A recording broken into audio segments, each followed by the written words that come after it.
Positive atheism Hindi channel प्रेक्षकों को स्वागत।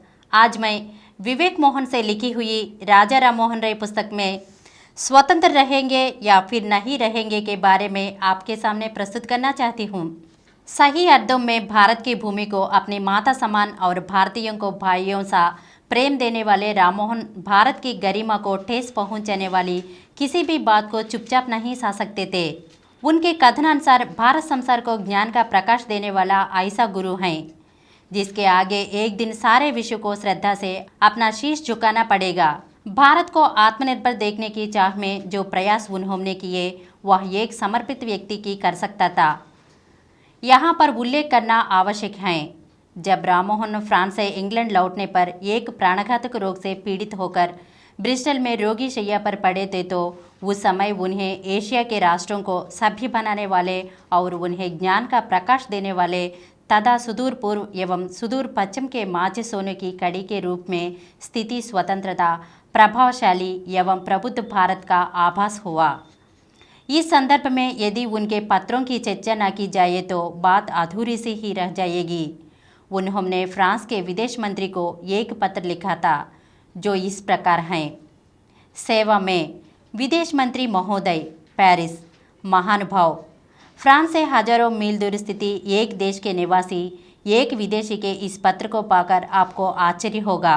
यदि मैं उस भावना से जिसे मैं अपने प्रति उचित समझता हूँ तथा उस आधार भाव से जिसे मैं एक ऐसे देश के प्रति रखता हूँ जो स्वाधीन एवं सभी राष्ट्रों में अग्रणी है, प्रेरित न होता तो निश्चय ही मैं आपका जानना बनता था। विगत 12 वर्षों से मेरी एक ऐसे देश के दर्शन की लालसा रही है जिस पर प्रकृति की अपार कृपा है, जो कला और विज्ञान की उपासना से समृद्ध एवं समलंकृत हैं और सबसे अधिक जिसे एक स्वतंत्र संविधान का वरदान प्राप्त है। धार्मिक और राष्ट्रीय भेदभावों द्वारा उपस्थिति अनेक कठिनाइयों पार करने के बाद अन्य परिस्थितियों पर विजय प्राप्त करने के बाद अंत में मैं आपके समृद्ध तट के समीप आ गया हूँ। परंतु यहाँ मुझे सूचना मिली है कि मैं आपके देश की भूमि पर तब तक पैर नहीं रख सकता जब तक मैं फ्रांस के इंग्लैंड स्थित राजदूत या मंत्री से प्रवेश के लिए पहले से प्रार्थना करूं और विशेष अनुमति न लूं। एशिया के राष्ट्रों तक में चीन को छोड़कर कहीं ऐसा नियम नहीं है। चीन तो विदेशियों के साथ अपने घोर ईर्ष्या के लिए विख्यात है और उसे सदा यह भय रहता है कि कहीं नए रीति रिवाजों और विचारों का प्रवेश न हो जाए।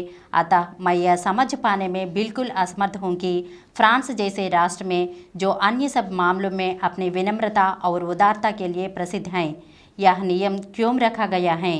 अगले एपिसोड में राजा राम मोहन राय के बारे में और कुछ अंशों को जानेंगे। धन्यवाद।